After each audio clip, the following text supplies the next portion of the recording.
Aqui eu vou mostrar um pouquinho do meu plantio, né, de amoras sem espinho.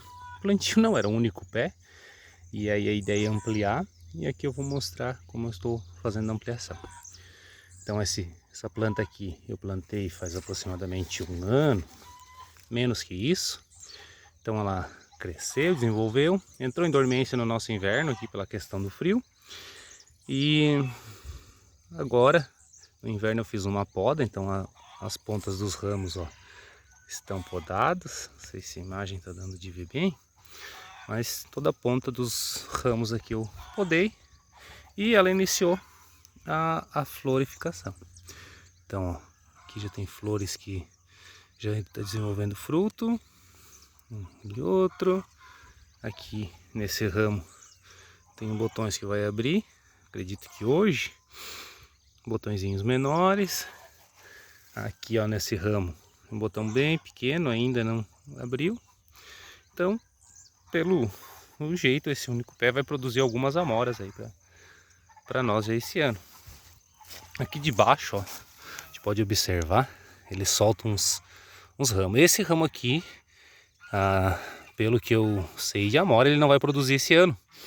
Ele vai crescer, né? Ficar maduro. E na próxima safra ele vai produzir. Então eu preciso deixar alguns ramos para produzir ano que vem. E na próxima dormência eu faço uma poda desses ramos aqui também. Então esses ramos velhos eu tiro um pouco e deixo os ramos novos, que aí sim no próximo ano eles vão produzir.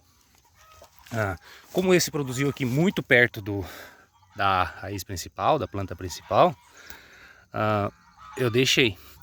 Aqui e aqui nas laterais tinha produzido outros ramos. Esses outros ramos eu utilizei de mudas. Então estão aqui eles, ó. Deu 6 ramos muito bonitos, ramos novos. Como eu falei, esses aqui não vão produzir esse ano. Pelo menos é o que eu sei da amora, né? Como é o primeiro ano produzindo, né? As informações que eu tenho são de outras pessoas, de outros vídeos que eu assisti. Então aqui tem um ramos muito bonito, muito forte, saudáveis, aqui um pouco menor, mas tá bem saudável também. Então o que eu faço quando eu faço esse arranque, né, e planto assim? Como as raízes, ele não tem um sistema reticular muito grande, até porque essas mudas originaram da planta mãe, para não ter um sofrimento muito grande, eu faço uma poda parcial de folhas. Então eu tiro um pouco das folhas, essas folhas velhas eu deixo um pouco mais, essas novinhas mais tenrinhas, ó, como ela acaba sofrendo mais com a falta de água, em função dessa mudança de ambiente, né? Quando as mudas vêm com as raízes protegidas, com as raízes já enraizada na terra, e essa terra eu vou plantar aqui naqueles copinhos, nos saquinhos, eu não preciso fazer isso, aí é só plantar mesmo. Mas quando eu faço esse tipo de plantio, eu gosto de dar uma limpada assim nessas folhas, porque essas folhas têm um consumo grande de água. E a planta, ela, como não está com as raízes o sistema radicular muito desenvolvido aqui ainda, até porque essas plantas aqui, elas estavam ligadas na nossa planta mãe, eu fiz esse desmame, né, vamos dizer assim, e agora ela vai depender sozinha, ela vai ter que sobreviver sozinha com o sistema radicular dela. Então eu faço essa limpeza de folhas dela para facilitar a vida dela. Então aqui mesma coisa, algumas folhas eu posso tirar inteira, algumas posso tirar um pouco. Como eu falei, essas folhas mais velhas são mais adaptadas ao sol já, né? Porque já pegaram mais sol. Então eu deixo um pouco mais as folhas velhas, mas essas folhas tenrinhas, novinhas, eu tendo a tirar um pouco mais. Ó. Então eu fiz nessas duas. Agora nessa aqui mesma coisa, essa menor eu já tiro. Essa, e eu deixo essas mais adaptadas já com o sol, vamos dizer assim, então mais rústicas, né? Então eu faço essa limpeza, deixo a plantinha. Dá dó, realmente, mas para ela é muito mais fácil dela sobreviver e ela desenvolver melhor fazendo esse manejo. Então O recomendado tecnicamente é 1/3 das folhas. Então, retirar, né? Então eu retiro e normalmente eu tenho um sucesso maior nessas situações. Então, é isso que eu vou fazendo. Eu prefiro tirar um pouco mais das folhas novas e um pouco menos das folhas velhas, ó, que mesmo assim essas folhas vão ser utilizadas para fazer a fotossíntese, tudo isso assim com o sistema radicular dela já fixar aqui.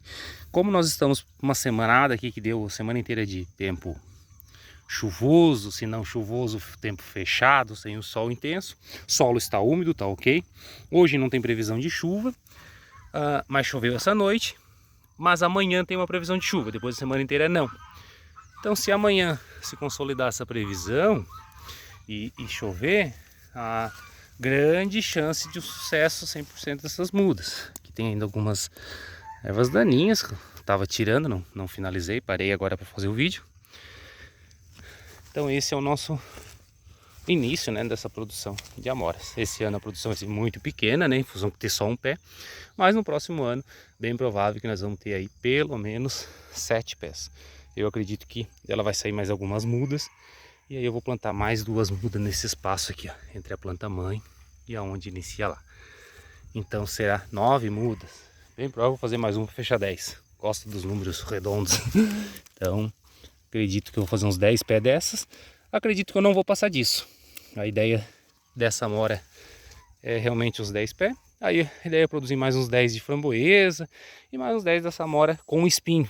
Eu tenho algum produtor aqui que vai me ceder as mudas, mas por hora seria isso. Seria pelo menos essas 3 variedades num cultivo mais técnico aqui, vamos dizer assim. Técnico que eu digo dentro das normas, né? Aqui eu vou fazer uma estrutura. Eu tenho esses fios aqui que era dos feijões de vara, né, os trepadores. Agora eu vou adaptar para as amoras, colocar uns palanquezinhos aqui, fazer uma estrutura um pouco mais resistente, que a ideia é que ela dure aí pelo menos uns 5 anos. Então eu vou usar uns palanquinhos melhor para fazer o suporte para fixar esses ramos. Então esses ramos eu preciso fixar eles para cima, amarrar em alguma estrutura. Por isso que eu tenho que fazer uma estrutura um pouquinho melhor, que aí facilita. Esse solo aqui eu preciso colocar uma cobertura. Eu vou ver se acho alguma cobertura por aqui e cobrir ele para diminuir a quantidade de ervas daninhas e também manter um pouco mais de solo úmido, fresquinho, que aí o desenvolvimento tende a ser melhor também das plantas. Por hoje era isso.